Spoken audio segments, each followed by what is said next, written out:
తల్లిదండ్రులందరికీ నేను ఒక మాట చెప్పదలుచుకున్నానండి. దయచేసి మీ పిల్లల్ని స్కూల్ నుంచి వచ్చినా, కాలేజీ నుంచి వచ్చినా రాగానే మీరు చిరాకులు పడడం, కోపంగా మాట్లాడడం అవేమీ చేయొద్దండి. ఎందుకంటే వాళ్ళకి రాగానే మన ప్రేమను చూపించామనుకోండి, వాళ్ళకి తప్పు చేసే అవకాశాలు మనం ఇవ్వలేనట్టే.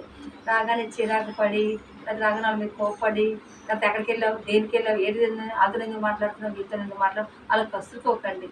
రాగానే ప్రేమగా కూర్చోబెట్టి మాట్లాడాలి. నిజంగా మీకు తెలియని వ్యక్తులతో వాళ్ళు మాట్లాడారనుకోండి, వాళ్ళెదురుగే గసురుకొని, వాళ్ళెదురుగే తిట్టకంట, ఇంట్లో కూర్చోబెట్టి ప్రేమగా అమ్మ వాళ్ళతో కూడొద్దు తల్లి పాడైపోతావు, వాళ్ళతో కూడొద్దు నాన్న పాడైపోతాని ప్రేమగా చెప్పండి. ప్రేమగా చెప్తే ఆటోమేటిక్గా వాళ్ళు మారిపోతారు.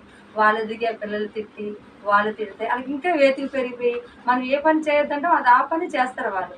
అలా కాకుండా వాళ్ళు ఏం చేస్తున్నారు, ఎవరితో మాట్లాడుతున్నారు, ఎక్కడికి వెళ్తున్నారు ముందు మనం అన్నీ చూసి ఆ తర్వాత వాళ్ళతో ప్రేమగా దగ్గరికి చేరదీసి ప్రేమగా అభిమానంగా మాట్లాడితే ఆటోమేటిక్గా వాళ్ళకి చెడిపోయే అవకాశాలు ఉండవండి.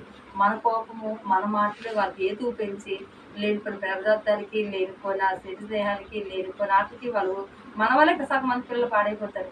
ఏంట్రా, ఎందుకంటే 10 మందిలో తిట్టారనుకోండి పిల్లల్ని, ఆ ఫ్రెండ్స్ ఏంటంటే ఏంట్రా బాబు మీ అమ్మ అలా తిడుతుంది, ఏంట్రా బాబు ఏంటే మీ అమ్మ అలాగా అంటుందంటే ఇంకా వాళ్ళ ఏతి పెరుగుతుంది.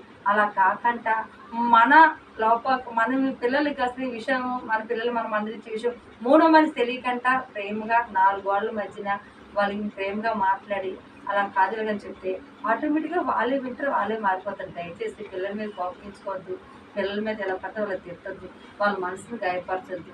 ఈ చిన్న వీడియో మీకోసమే తీస్తున్నాను.